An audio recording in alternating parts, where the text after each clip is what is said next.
So, my man, Sadiq, is Mayor of London. Did you hear about this? Yeah, I just got introduced by Mal, who's had security issues, you might have heard. And I make no secret of my religious affiliation. So, if anyone from Prevent is here, you're gonna have a bad night. And my wife, who's wonderful, recently committed the ultimate outrage against British culture. She made halal Scotch egg. Is such a thing possible? I tweeted that and imagined the Britain First outrage. It's great. No, I only do it because it annoys some people, and I take great pleasure in that while I can.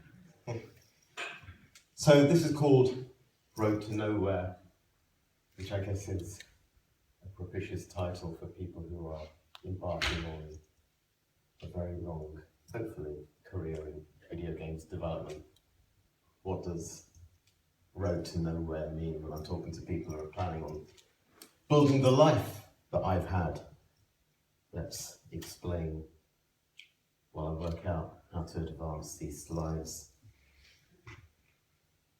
Despite the photo, I don't do drugs.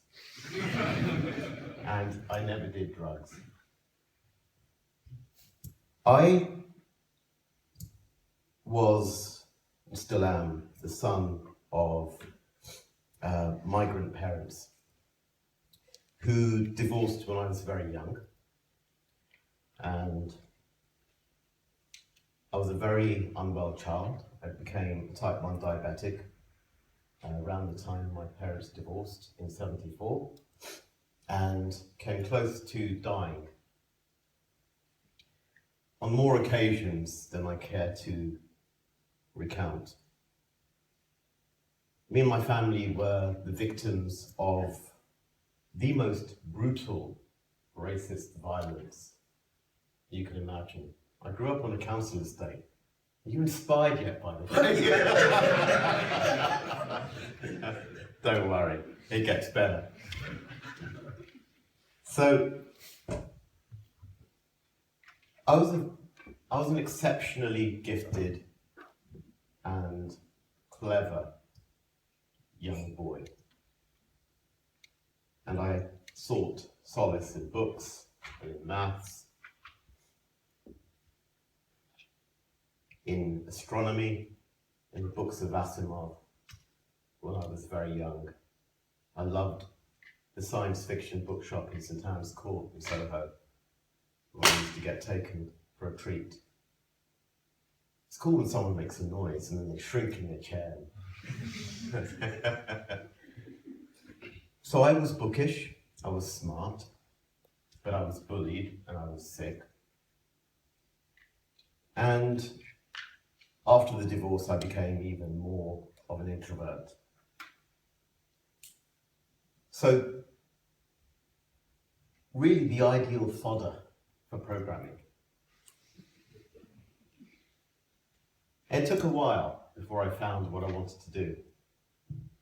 I really didn't have a clue. And most people don't have a clue. You know, I'm 50 now. I still don't have a clue what I want to do with my life.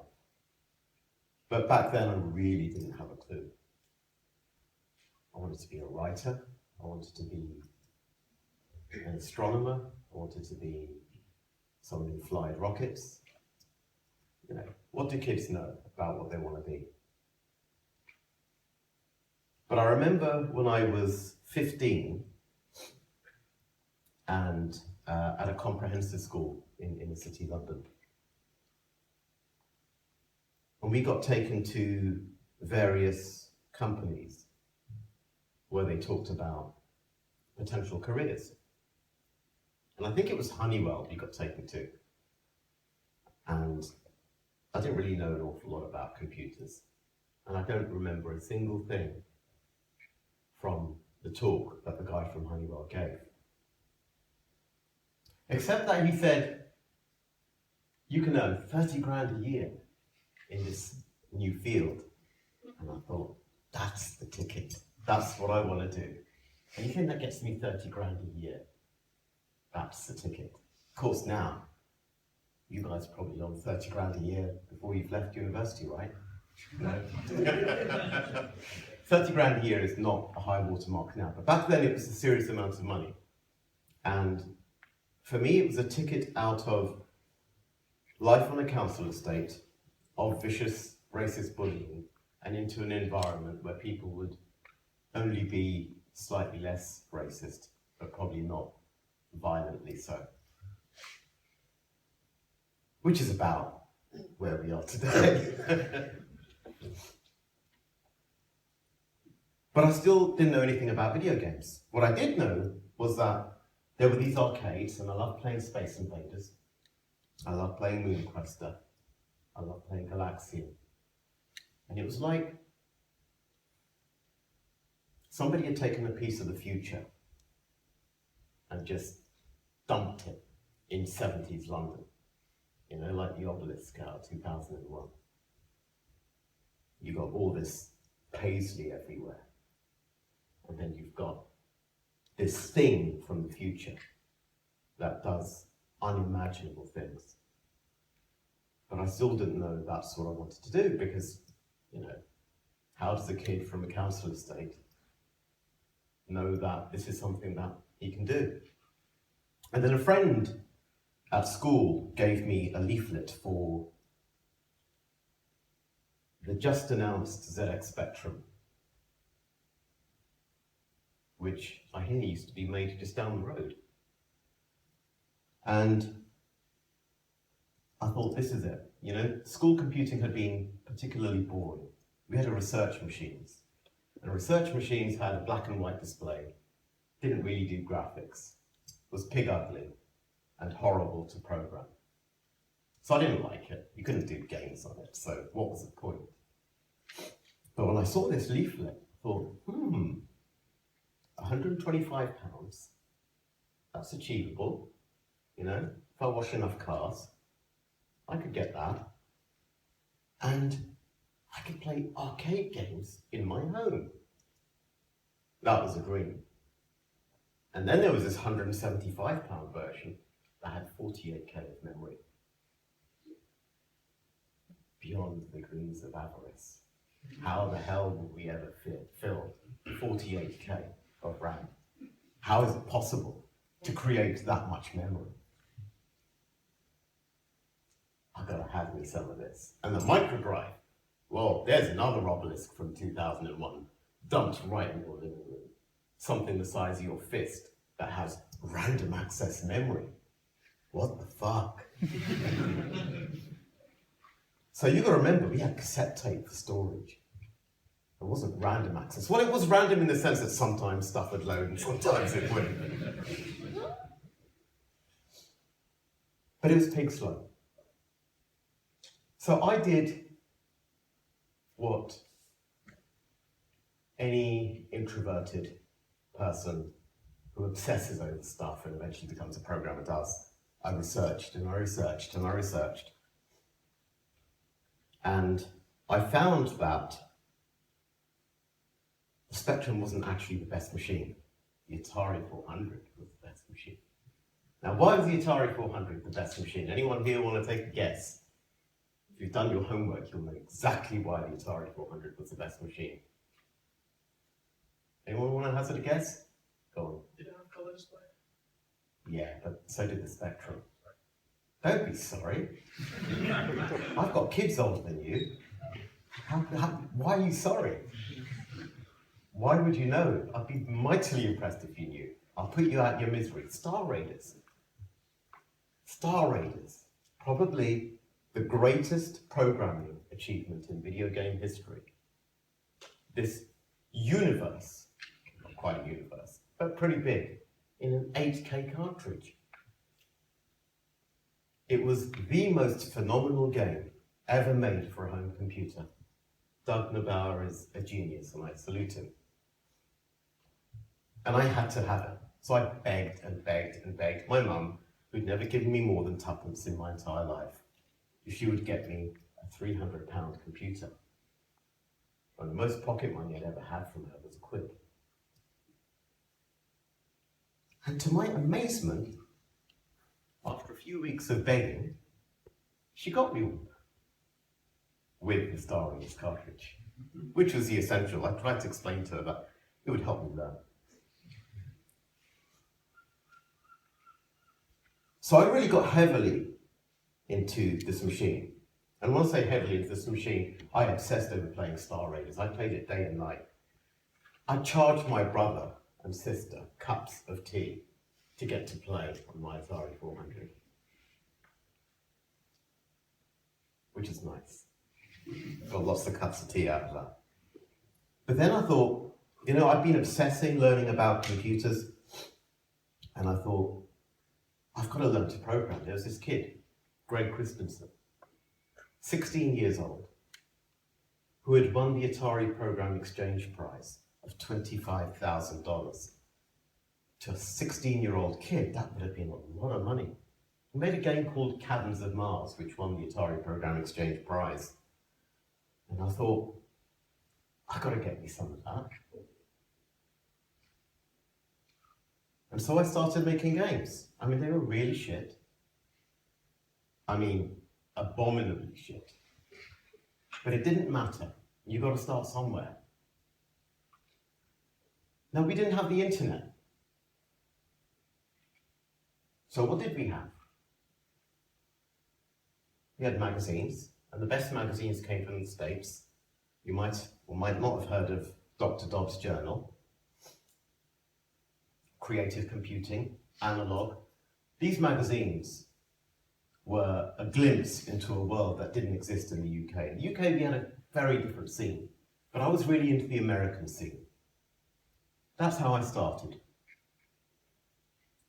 And as I absorbed this culture from the magazines and typed in listings and started to modify them, I realized that if I wanted to really succeed, I had to learn assembler, 6502 assembler. And I still know some of the opcodes in hex, which is really sad, isn't it? But then we know our times tables, and how relevant are they in 2016? So I learned assembler because I didn't know that you weren't supposed to. And I became really, really good at assembler. Took a while, but I did become really, really good at assembler. People talk about crunch, but crunch is okay when it's self-inflicted. And I used to do 72 hours straight, surviving on black coffee and not much else, certainly no daylight. And I had a 12-inch black and white screen into which I typed my code and waited for it to assemble and crash and try again. And after 72 hours, I would have something really simple, really crap, but it would work. And for a kid who'd had no control over his environment, who had been bullied mercilessly, who had a really shit home situation, who was sick, this was the first time that I found something in my life over which there was complete justice. Because something worked or it didn't work. But you know what? If it didn't work, it was down to me. And if it did work, it was down to me too. And that sense of justice made me realize that this was the field for me. Now, why does that appeal to me? Well, when you are the victim of injustice, and the worst kind is deniable injustice. Like if you've ever suffered racism, it's the racism that dare not speak its name. That's the worst kind, that can be easily denied. I was at a conference recently, a few months ago, where I mentioned to a developer friend, really good developer friend, who's completely on the right side of all of the right on social justice issues.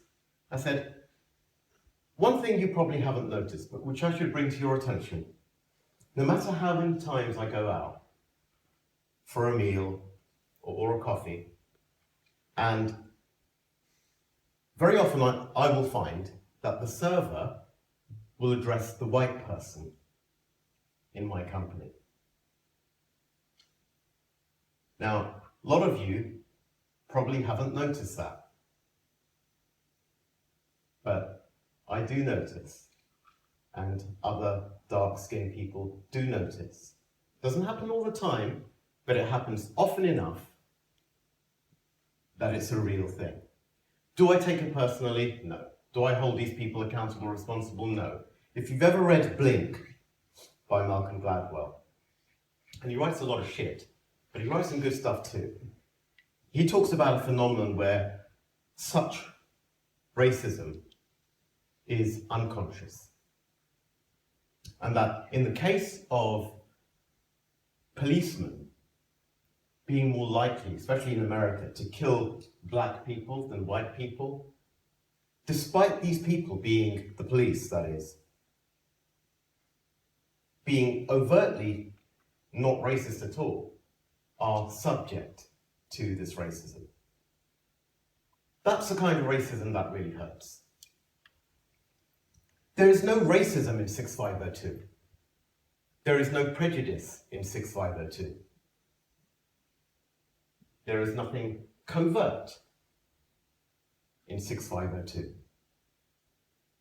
You either forgot to clear the carry flag or you didn't, and it was down to you. You forgot that something affects certain flags, or you didn't. It is completely down to you. And for the first time in my life, I felt that I had control over justice. Now, end of all of the shit stuff, okay? Because that's really heavy for an open. I found something really cool out recently, and I'm probably not the first. But this is why I love programming, and this is why I love this whole thing. It's all logical and all kind of makes complete sense.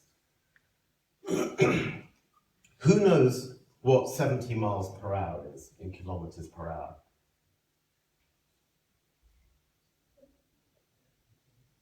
Shout it out if you know. 110. Very close. How did you know?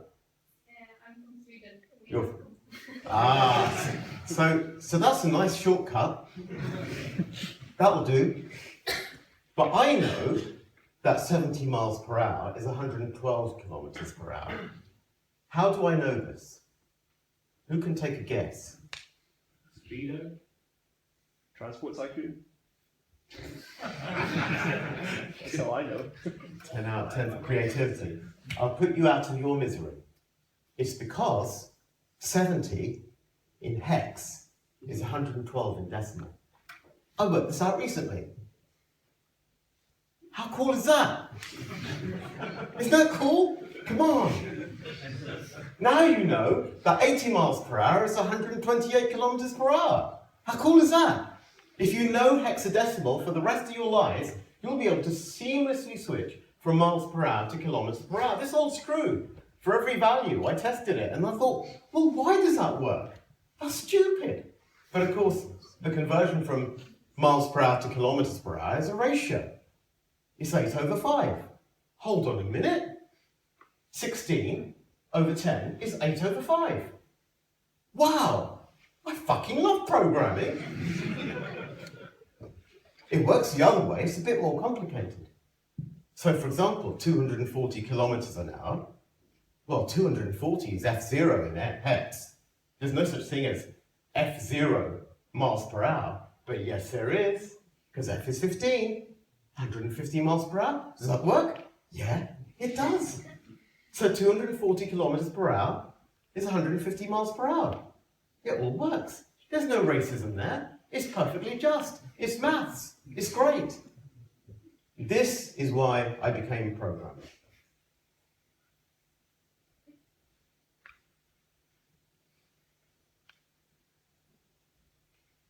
Who wants to be successful? Don't let the picture put you off. Who wants to be successful? Come on. Why? What does success mean to you? Anyone? Shout it out. Stability for my family. Stability for your family. How old are you? 42. 42. What did success mean to you when you were 7 years old? Oh, go to space. Somebody below the age of 25, which means you won't understand any of my jokes. Put your hand up. Okay. Over there with the glasses. No, not behind you. Yes, it's you. You have been chosen.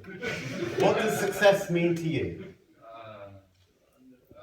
There's no right or wrong answer. I don't know, it's what I'm meant to be, right? Like, I've never been told in my 21 years to go and be a failure. I was just brought up as like, you're go and be successful now. Don't go and fail. So What does success mean to you? what I'm meant to do. No, that's bollocks. No actors. Sorry? Come on, let's be practical here. Who wants to be successful and why? What does success mean to you? Anyone? Go on. To be able to do what I want. Which is what? Freedom. Freedom. Freedom. What's freedom? Do what you want. But what do you want to do? Be happy. Happiness. Lame. Like freedom to make what I want, create what I want. What do you want to make? Games. What's stopping you? See? You're already successful. Okay, now what did you want to do when you were 7? What was success to you when you were 7?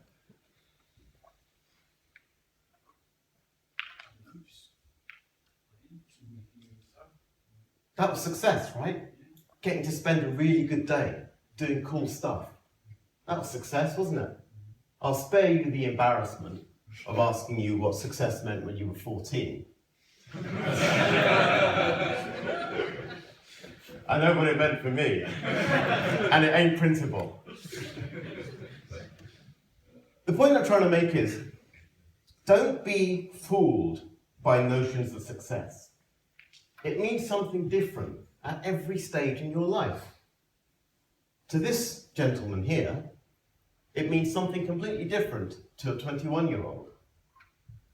For me, success at 21 meant making an obscene amount of money. I never made an obscene amount of money, in case you're wondering. But was I a failure? No. So, to be successful isn't as important as having successes. And you can have successes all the time. Being a failure is impossible. Nobody here is a failure. We live in a time where every single one of us, I hope, feel really bad if I'm wrong, carries magic within them. Not quite within them, but with them. This is magic. Try explaining this fucker to someone 100 years ago. They do their head in. What? You're speaking. Allahu Akbar. To the person from Preventing here, you can fuck off now. So, we have access, as I was saying to some students earlier, we have access to clean water. 3,000 kids a day die because they don't have access to clean water. It's success that we get to drink clean water every day. It's success that we live in a highly industrialized society that gives us, for now, free healthcare. I'd be screwed otherwise.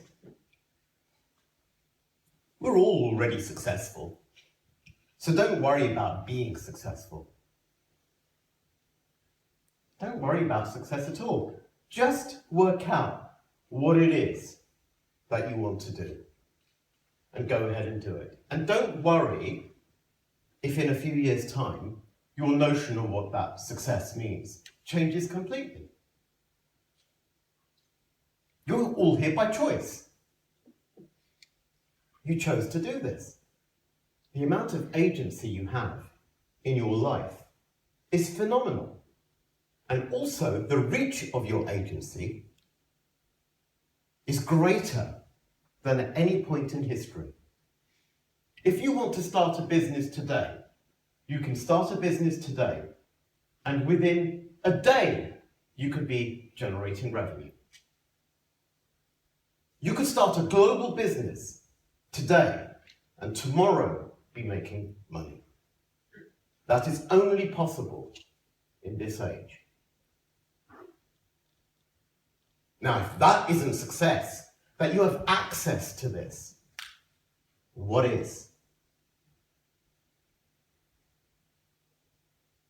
I hear a lot of people advise young people to just express themselves, to be themselves. But that's bollocks. And here's why it's bollocks. Bollocks is a technical term. I'll define it later.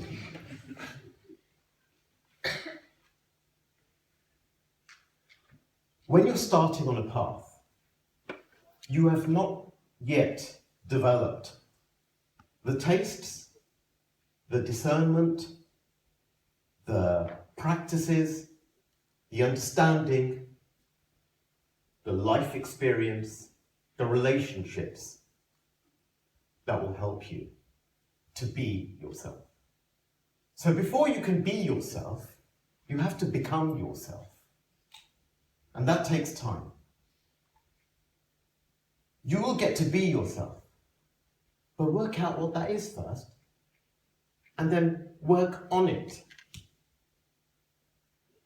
And sometimes, as Steve Jobs says, in fact, all the time, you can only connect the dots of your life looking backwards. And it's okay. Don't worry that you haven't got a grand life plan. If you haven't got a grand life plan, it makes no sense in 2016 to have a grand life plan. There are no jobs for life. The world is changing at an obscene pace. The greatest skill you can possibly have in 2016 is the ability to forget everything that you've ever learned in order to absorb the new. Because whether you like it or not, the new is coming all the time. And it is coming at a relentless pace. So don't worry if your definition of success changes, if your goals change, if what you want to be changes. That doesn't mean you're not successful. Don't worry about these old notions of, I've got to have a career in this, and this is my path, and that's my goal. Does anyone remember a famous politician? Old guy, Michael Heseltine. Anyone heard of him? Okay, that's enough for me. Michael Heseltine, it was said, had written down on an envelope somewhere that he was going to be the Prime Minister of Great Britain. Does anyone remember Prime Minister Heseltine? Anyone? Why? Why don't you remember Prime Minister Heseltine? This is not a trick question. Because he was never the fucking Prime Minister. But he wrote it down. He didn't make it happen. Why? Because shit doesn't work out. Sorry to put it to you like this, but the best laid plans of mice and men are fucking bollocks. Most people who put down a lofty goal will never hit that goal. Don't worry about it. That doesn't mean you can't be lofty. That doesn't mean you can't achieve greatness. When Steve Jobs dropped out of his university, did he think he was a failure? Probably not. But he wanted to be curious. He wanted to be learning all the time. He went to whichever classes he wanted to go to. He went to a font class, and guess what? He connected the dots going back. And if it had not been for him going to that fonts class, we wouldn't have decent fonts on computers as early as we did have. So, in your process of becoming yourself, content yourself with learning, with exploring, with adding to your strings. Because one day you will have a bow. Don't be set on creating any particular bow, but do be set on adding strings to it. And the more flexible you can be in that regard, the more likely you are to be in a position to say that you are a success, or to say that you have been successful. In the future, that's going to become more and more important. You know, was Amy Winehouse successful? Was she? This is not a trick question either. Yes. Yes. Why? Because she lived her dream. Yeah. But did it happen overnight? No, it didn't. But she kept working on her craft, on her trade, on her art, and got better and better and better. Of course, somebody who dies at 27 will say, well, that's not really success. But she was successful. Nobody's guaranteed a long life.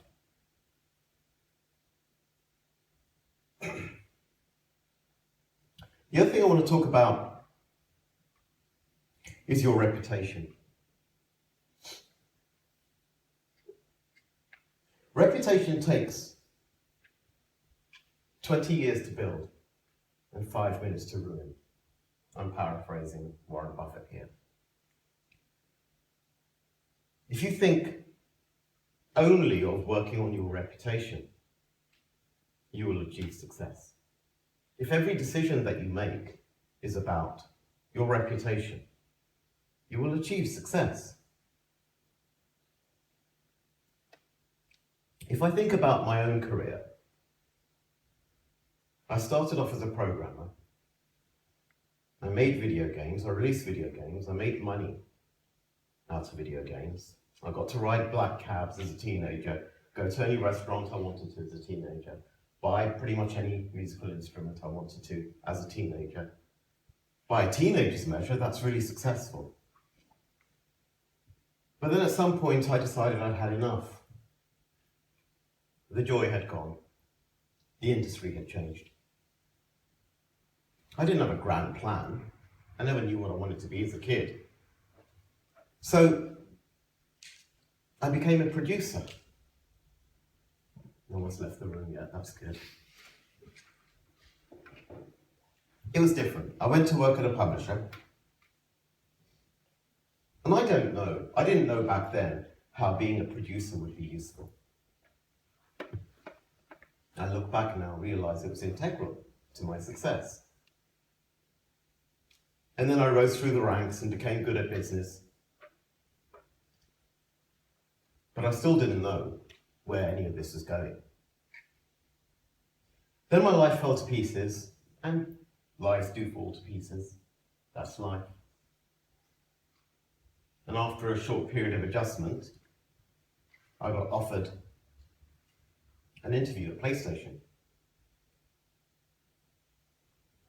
for a job in developer relations, which I thought, having just had a startup, was a big step down.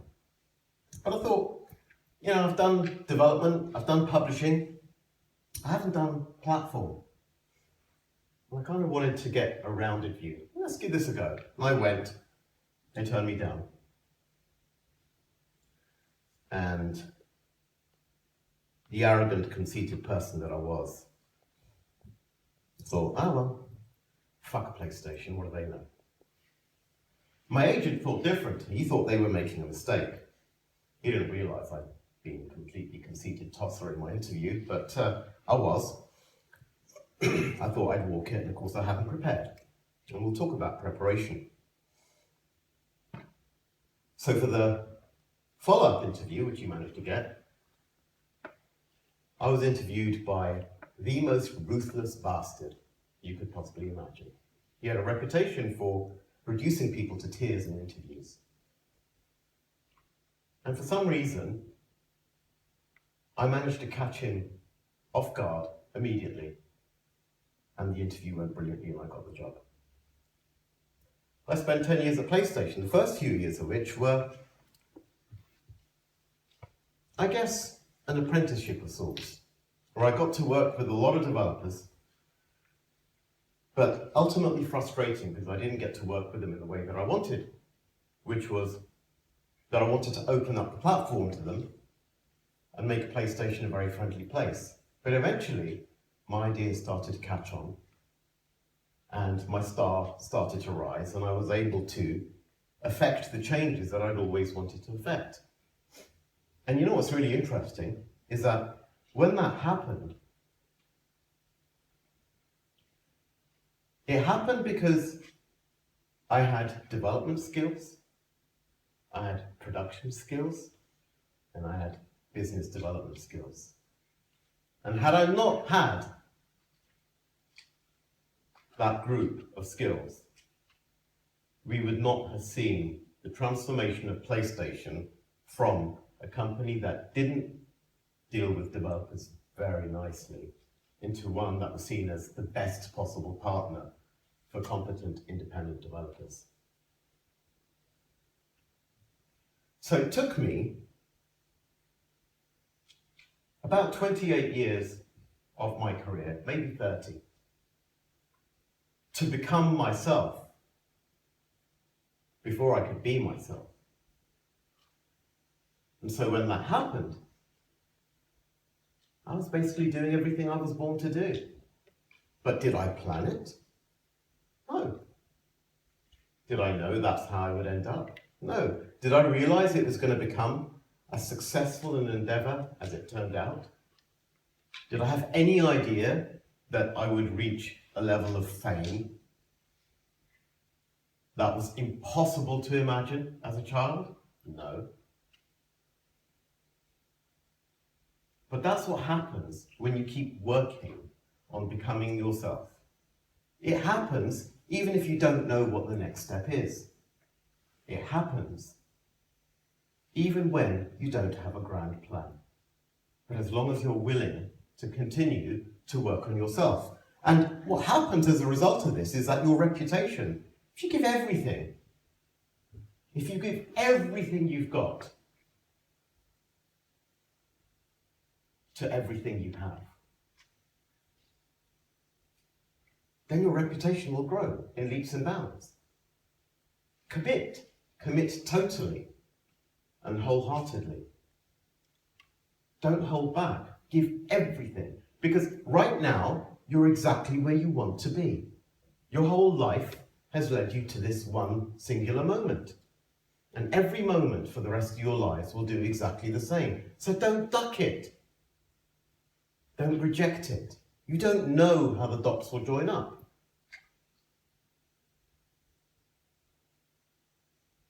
Give it everything, and you will see the rewards. You don't know how, you don't know when, and when it comes, be like the world-class surfer who knows exactly which wave to catch, and when they catch it, they ride it. Boy, do they ride it. Reputation works in exactly that way. If you have a reputation for giving everything to whatever you're doing, word will travel. I'm blessed. I'm blessed because I did that long enough that I was able to positively influence the lives of many developers. I know because many of those developers have told me. But it wouldn't have happened had I not taken all of those steps. The steps that I hadn't planned, but the steps that I did ultimately give absolutely everything to. And my last bit of advice for you, not of the presentation, but on this slide. If you want to know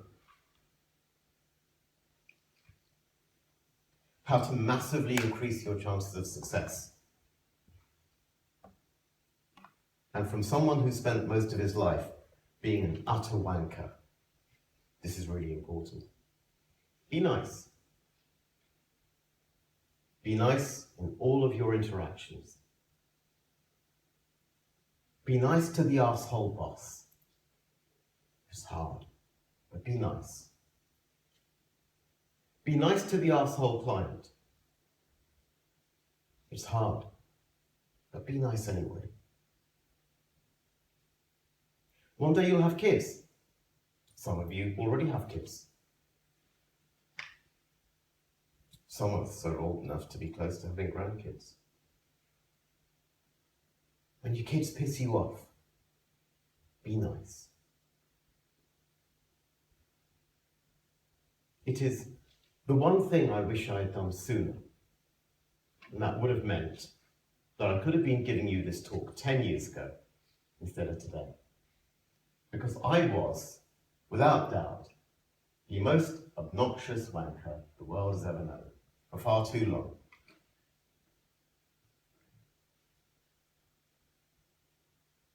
You don't believe me, do you? Ask my friends. I was not a nice person to be around. Not always, but enough of the time. But you know, friends, they put up with you. They know your weaknesses. When I started to be nice, everything changed for me. Almost overnight. I started to tolerate the jibes of my co-workers because I started to turn up to work in a suit.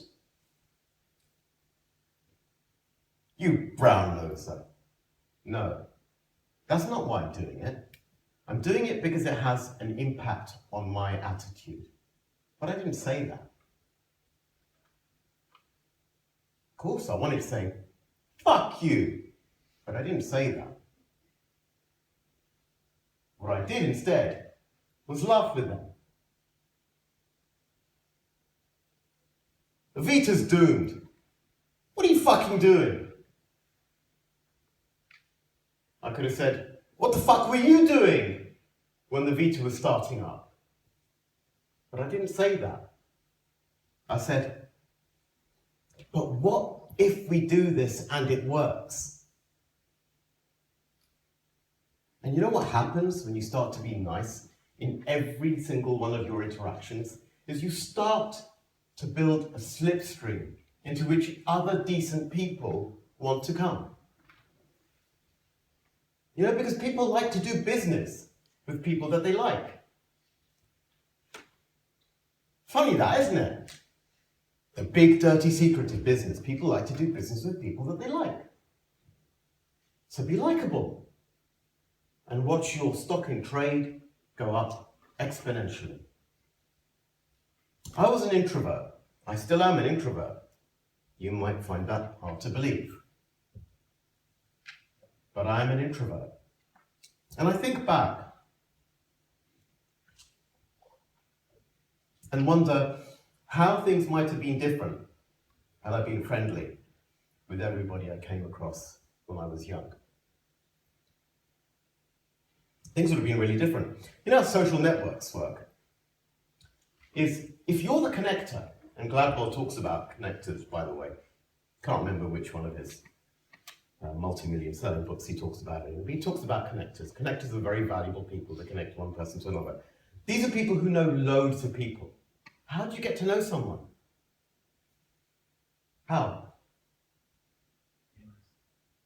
Yeah, simple, isn't it? Hi, Mel. I'm Shahid. Nice to meet you. What do you do? Make games. Nice. Yeah. Is there any way I can help you? I work at PlayStation. Here's my car. Excellent. Was that difficult? That's all it takes. When people write to you, respond. Respond nicely.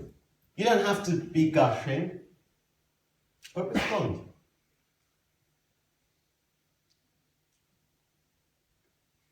Here's how social networks work. You are nice to a lot of people. Some of them will be nice to you. This is an example of social networks not working.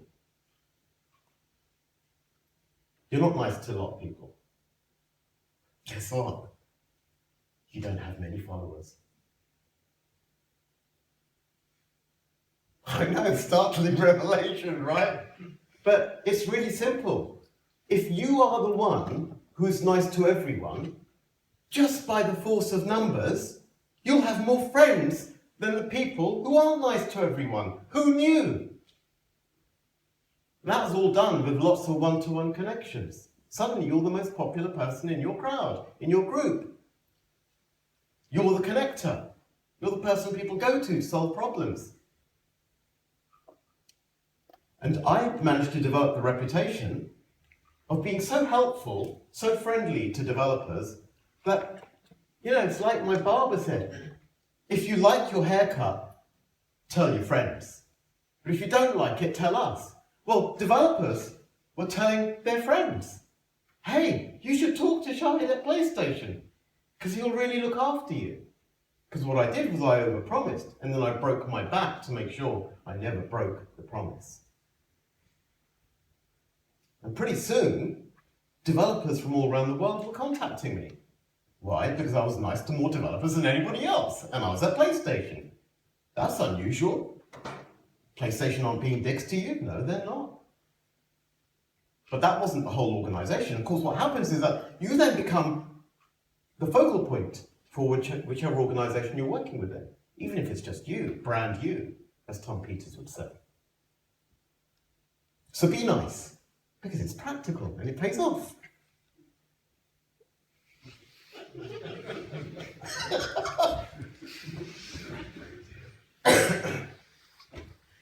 When I was 6, no, he didn't.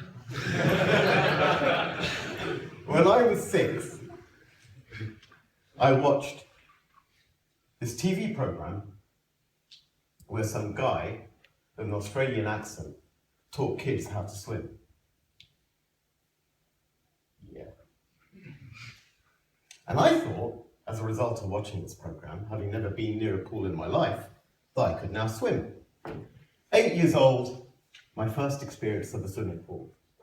I'm thrown in, and Miss Parsons, in her green tracksuit, with her great big crook, is pulling my neck up every time I start to drown. Put me off swimming for life. A fucker.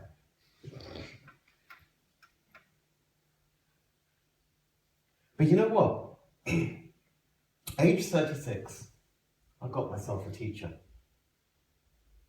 And I learned how to swim. From being terrified of water all my life, to having resigned myself to never being able to swim, I could now do the thing that I always thought was beyond me. So what am I trying to say here? Be careful about your teachers. Well, the ones here, of course. But when you choose role models, when you choose teachers, when you choose guides, be careful. Because they can either put you off, which is bad, because you don't want a teacher like that, or they can fill you with a false sense of confidence, and that can be equally bad.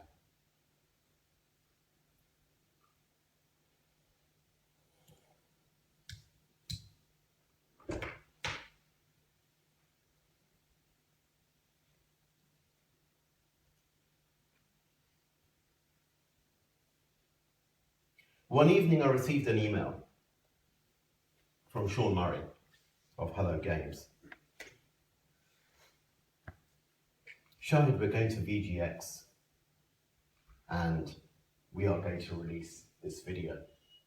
And this is the first time I'm sending this video outside of the walls of Hello Games, and I really would like to know what you think. I watched the video and it changed my life. I got my phone out and I started to text that fucker. Gotta have this on PlayStation, gotta have this on PlayStation. What do you need? How can I make this happen? Call me! Of course, bastard was on a flight to the US by that point. And he knew what effect that video would have on him.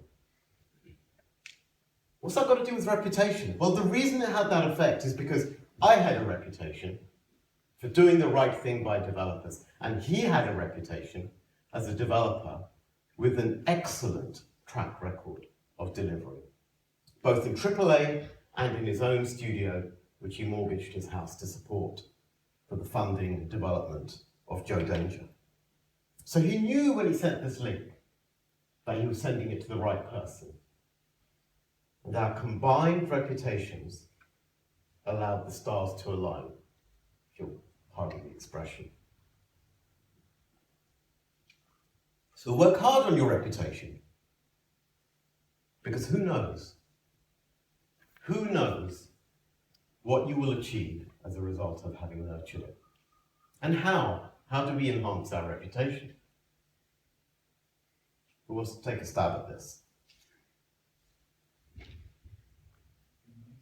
Yes? Anything else? Yes? Commit. Commit?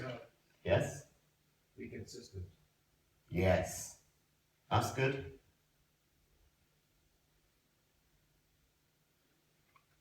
Anything else? Reputation? Always reply to email. No, fuck that.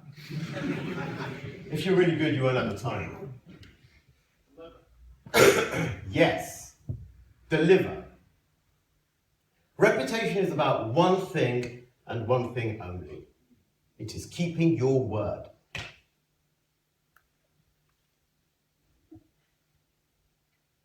You say you're going to do something.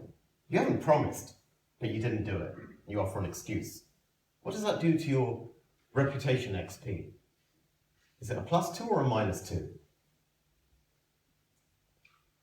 Come on, this is not a trick question. Let's have some audience engagement. -2. -2. You say you were going to do an art asset for review by your producer. It's 7 p.m. You're fucked. You really don't want to do this. Do you send an email to your producer saying, look, it's 7, I've been working all day. Do you mind if we put this off until tomorrow? Or do you stay and do it? See, some of the politically correct amongst you will think, God, I've got to have a life. Well, what's your reputation worth? You know, if you don't have a reputation and you don't put work into your reputation, what value does your life have? Harsh, right? Sometimes you'll slip up. It's okay. As long as you deliver more often than not.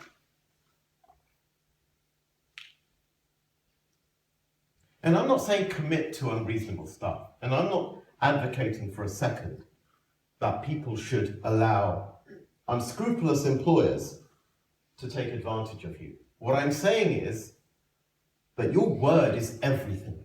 Be very careful what you promise. But when you promise it, you move heaven and earth to deliver it. I had a developer on the phone a few years ago, and I absolutely promised that they would be getting a payment by the end of the week. I worked from 7 a.m. till 10 p.m. in the office to make that happen. I wasn't working constantly on this one thing, but if there was something I could do to make that happen, I did. To the point where they had called Robin from my team at the time, who was in charge of the project, to push him one more time. And I explained what Robin had been doing for them to try and make this happen. And I was so effusive in my praise of Robin that I said, you do realise he's working on his birthday, a day he'd taken off, in order to make sure that you get what we promised. Now, I want you to sing happy birthday to him. So I put them on speaker and they sang happy birthday to Robin. Yes, we paid them. We made it happen. What do you think happened? Now, Our reputation went up, our stock in trade went up, and they told other developers. One of the developers they told was Roll 7. You know Roll 7? They made Ollie Ollie. When they came to pitch us,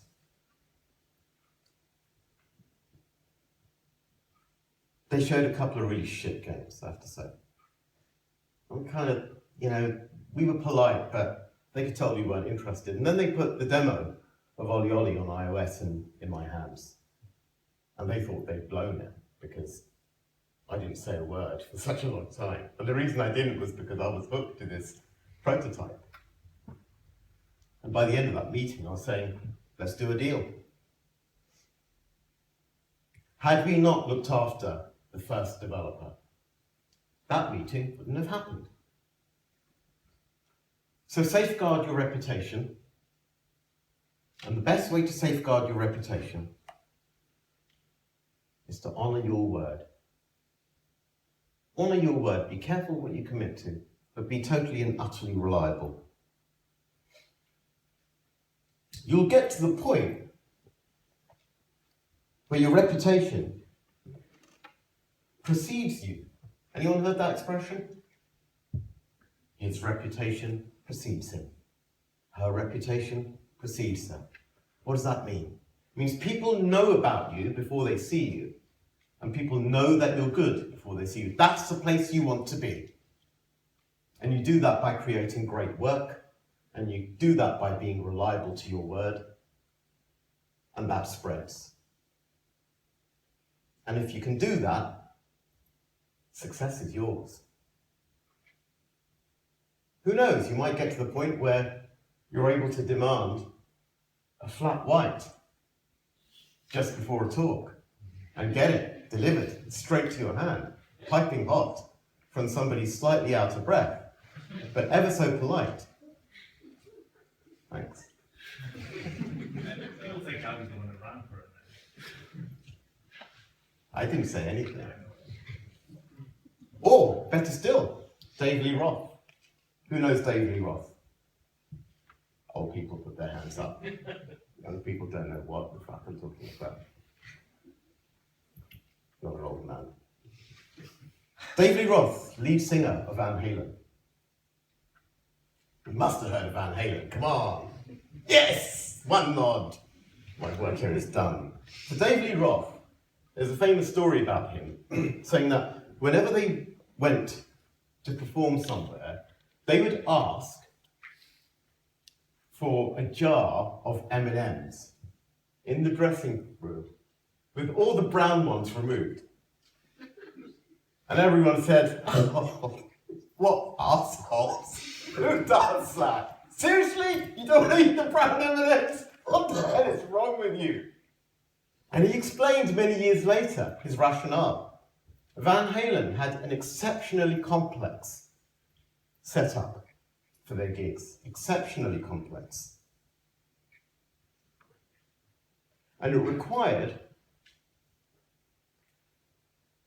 extreme diligence in terms of the electricity requirements, the stage load balancing, and so on. And the reason he asked for the brown M&Ms to be removed from the jar was because if he found that they hadn't been, it was quite possible that they'd also not paid attention to other parts of the setup, thus putting lives at risk, not just of the bands, but of the audiences. And he knew that if they'd taken the trouble to remove the M&Ms, they'd ridden sufficiently far into the stage contract that they were going to take what he was saying seriously and implement all of the measures that their stage setup required. That's the point you want to be at.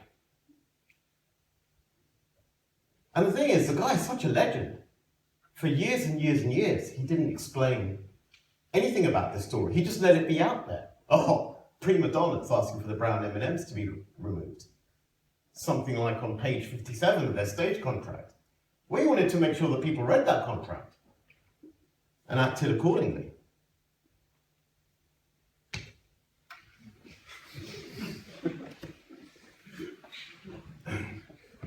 Guess I won't be going to GDC next year.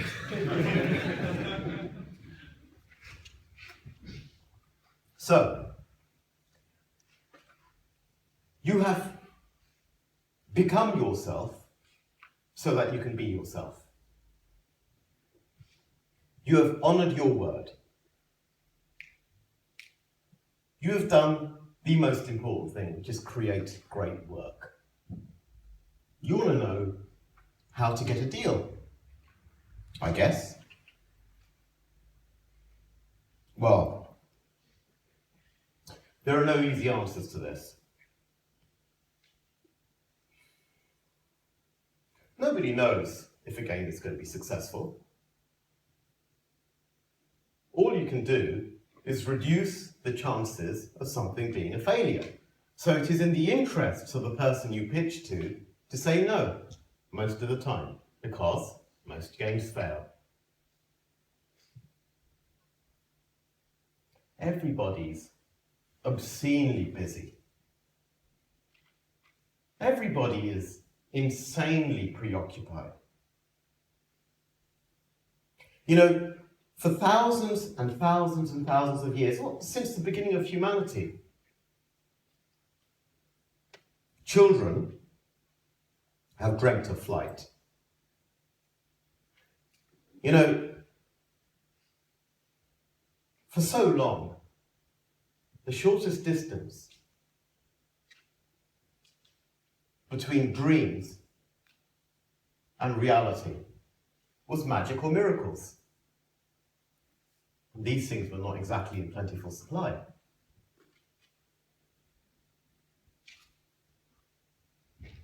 Imagine being born in an era where there was no prospect of flight, never mind no flight. But now, slightly more grown-up child,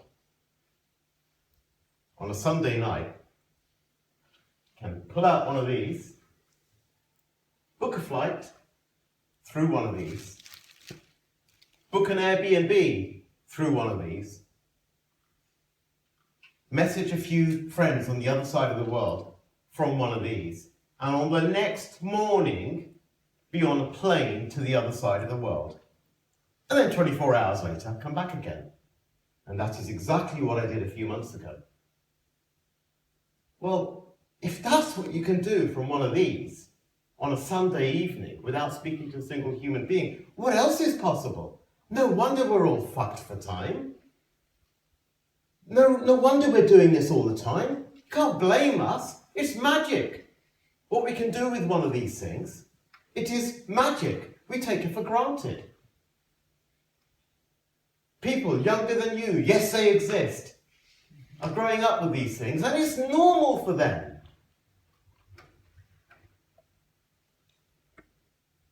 So, in an age where people have got magic in their pockets and they're constantly preoccupied by it, you've got to know that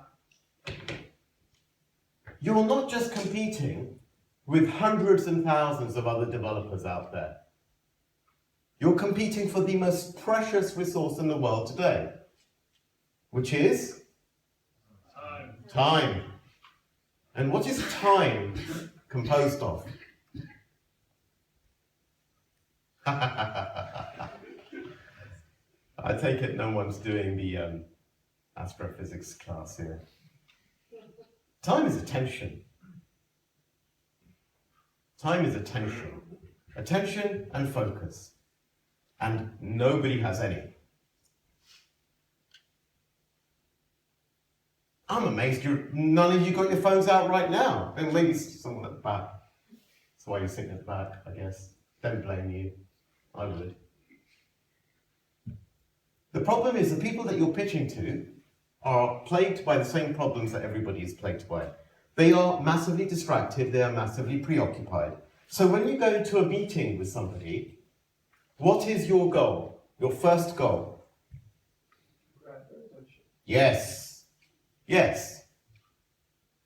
But there is a precursor to that people don't understand. Yes, you have to get their attention. But your first challenge is to break their preoccupation. You've come in for a meeting with me, I'm still at PlayStation for some reason, haven't decided to jack in a magnificent career and go indie like a complete loon. I'm sitting there at my desk, and you've come in, like, sorry, I've just got to take this, you know, my son's having, I'll tell you later, don't ask. You know. Just 2 minutes, yeah? In fact, I just got to pop out. That's life. They might say that, actually, there's just this awesome post on Facebook, or there's some Snapchat they've got to reply to. Whatever it is, you are there trying to break their preoccupation. And in the old days, it would have been something else. The old days, they might not have had one of these, but they're thinking,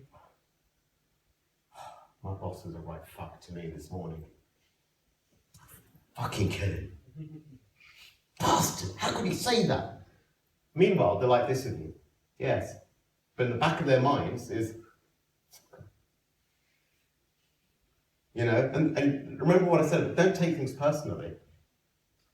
You might catch micro-expressions and you're thinking, this person's hostile. No, they're not. They're not hostile. It's not you. It's something else. So your first challenge, break their preoccupation. How do you do that? You already know the answer to this. Be nice. Be nice. Make eye contact. Really good eye contact. Sincere eye contact. People know when you're making good eye contact and when actually you're thinking about something else. It's not bad. Not bad. You've been around the block, haven't you?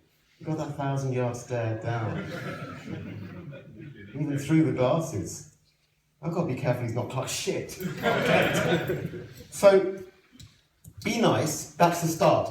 But be totally engaged with them.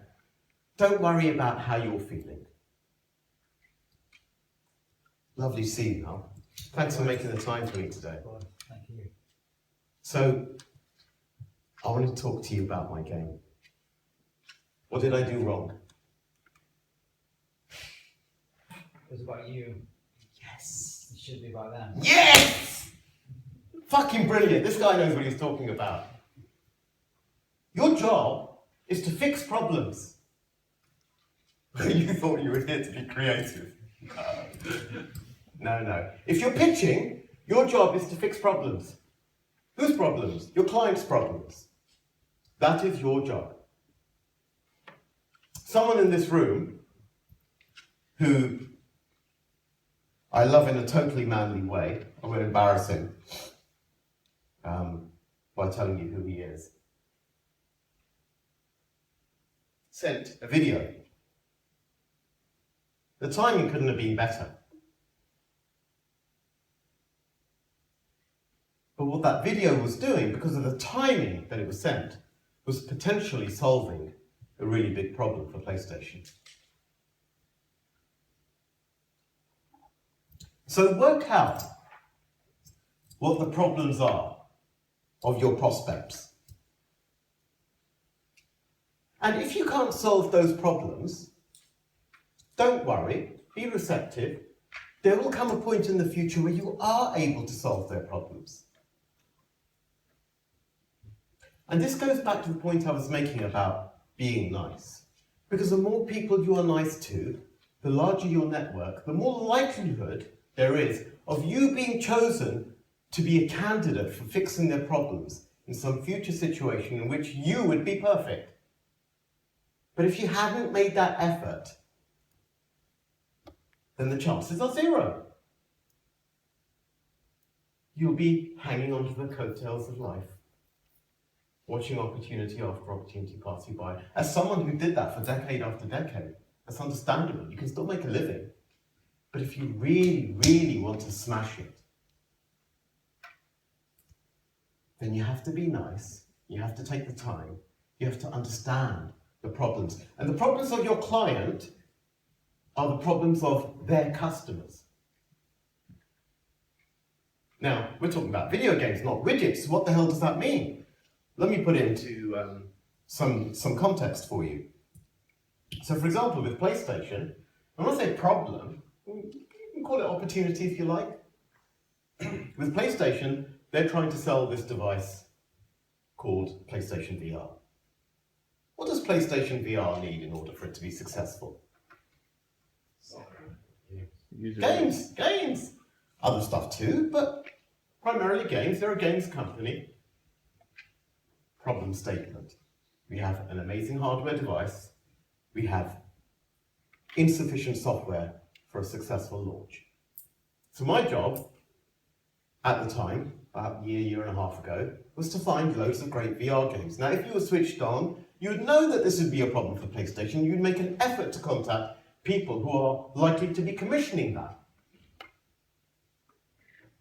You walk in, maybe you're not experienced, but it's the perfect time. Maybe you've made a VR demo on Oculus. And you said, understand you're launching PSVR. Maybe you're not ready for commissioning just yet, but we're working on VR at the moment. We'd love to show you some of our stuff. So what you've talked about first is their problem. Then what you've offered them is potentially a solution to their problem.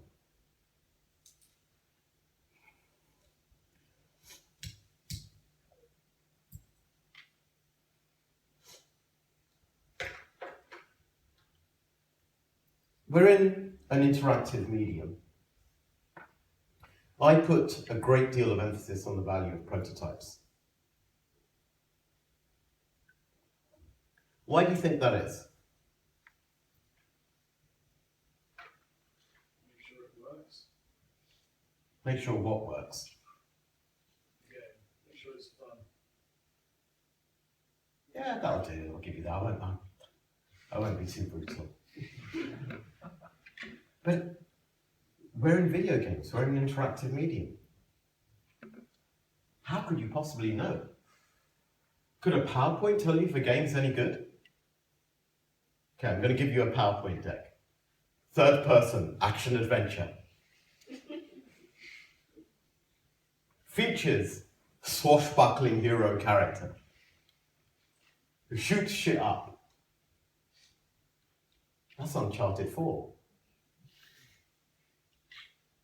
But my deck didn't do a good job at convincing you, did it? And yet it's made $500 million in revenue in the first week on one platform. What was the point of that deck? I'll give you a clue. No point at all. Useless. Don't pitch with decks. Other people will say, you must have a deck. But if you're dealing with anyone serious, they'll know the value of a prototype, because they'll know that you work in the interactive form, and they'll know that the only way you can communicate, you come back to you in a moment, the only way you can communicate a video game is through the medium. There'll be a lot of people who say you do need to use a deck. They're tossers. Sorry, I have to make an exception to being nice. There is an exception. If you're looking for funding for your company, that is not the same thing as looking for funding for a video game. And it also depends who you're meeting. Make sure you're meeting the right people, people who can make decisions. Yes? What's a deck? A deck. The most sensible question. This is a deck. It's a presentation. Did anyone else not know what a deck was? See, that man there gets top prize for asking the question that the rest of you, sorry people, are too scared to ask. Don't ever be afraid to ask questions, because nobody is stupid. Here's the thing. Napoleon, when he went into a room with his generals, was the stupidest man in the room. And when he left the meeting, he was the smartest man, because he asked the right questions. Now, top points, top marks for that man over there. If you were pitching a game and I had the money, I'd sign you up.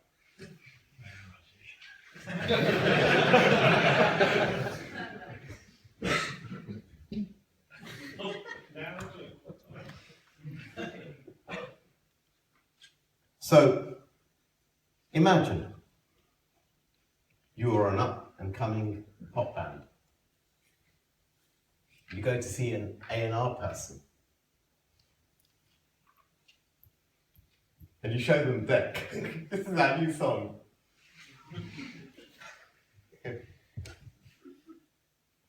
It's never been easier to make a prototype. So make prototypes. Make them often. They say fail fast.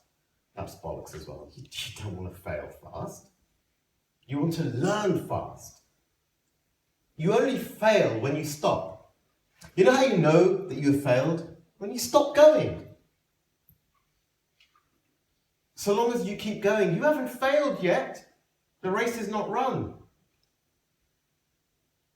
Just keep going, keep asking questions, keep learning. Has anyone read Eric Ries's book, The Lean Startup? Who's making notes? You've read it? Somewhere in the middle, I bought the Kindle ebook. So what Ries says is, ask a question and then answer it with your iteration. Learn, absorb, repeat. Do that, and you'll be amazed at how fast you learn and how fast you progress. There's no excuse. You know, Unity makes it easy. Unreal makes it kind of easy.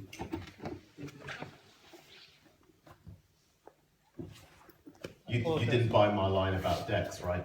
No, so That sorry. was it. I had to cut to the train, but thank you so much for the time. You're very welcome. But Thank you. you do realise I'm now crushed. I consider myself an abject failure in life. I said to myself before, if I lose just one person, that's it. I'm not going back to London.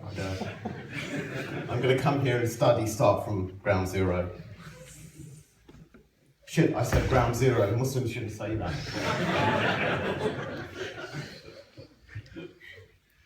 Was he the prevent guy?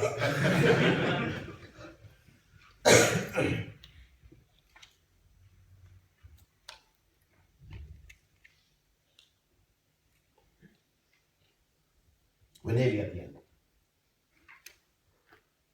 You know, old school watches, not like this modern contraption, useless, annoying thing. You know, old school watches with luminous faces. Anyone remember those? Or alarm clocks with luminous faces? It's a peculiar property. If you look directly at them, you can't really see in the dark. But if you look slightly askance, you can. Why is that? Yes. These people know their stuff. You're obviously putting something in the water here. Oh, wonderful. So yeah, rods and cones. And goals are like that too. Don't make totally explicit goals about what you want to achieve with your game. Because you don't know. You're in an interactive form. There are too many variables. Experiment. Try something new. Focus on the novel. I don't mean like the book novel thing. I mean, yeah, go for the novelty. Riff off of that. Build on that. Because you're at a point in your lives where innovation will be rewarded. It's only when you get to be an old fart like me that you start to take fewer risks, though obviously I've just taken a colossal risk. Whatever.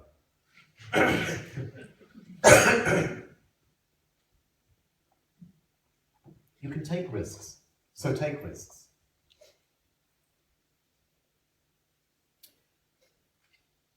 Was Fleming looking for penicillin? No. If he had been looking for it, he'd never have found it. So get lost. You know the drug company Pfizer? Not personally, obviously, but you are aware that there is this great big multinational, big evil pharma company. Sorry, not evil. Well, they're looking for Viagra. I'm not talking about corporate Viagra, I'm talking about the drug Viagra. Were they looking for it? No. No, what were they looking for? Yes! You've got some seriously smart people here, dude. I'm impressed. They know their shit. Why have you got me up here? Get them to talk. They were looking for something else, and in the process, discovered Viagra. Wow. That made them way more money than the hard drug would have done. So get lost. You know how I was saying that you don't really know? And we're in an age where it's impossible to know. There are way more unknowns now than there ever were 500 years ago. You know, you were born, you worked hard, did pretty much the same thing as your parents. You had some kids and then you died. You know, that was your life, you knew what it was. It was laid out before you. Now, we haven't got a clue. What will happen if we leave Europe? We don't know. We haven't got a clue. We like to think we know, but we don't. What will happen if quantum computing comes in? If in 10 years' time we have quantum computing, it's game over for us. Because strong AI is a doddle then. Then we're properly fucked. You know, Skynet for the win. So we just don't know. So it's okay. Take risks.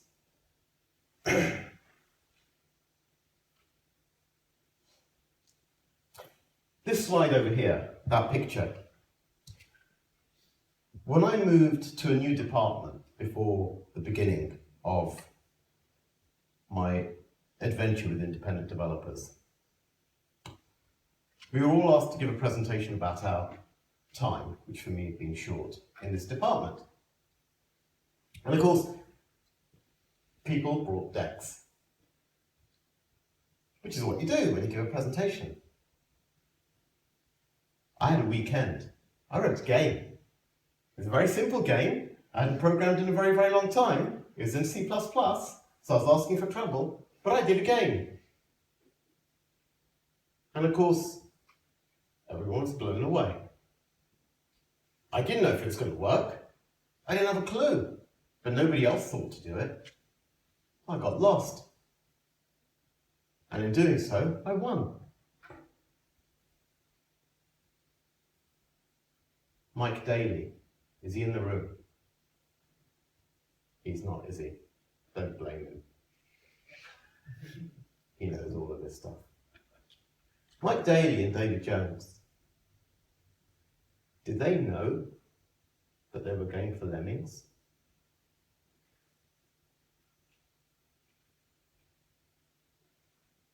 So get lost. Thank you.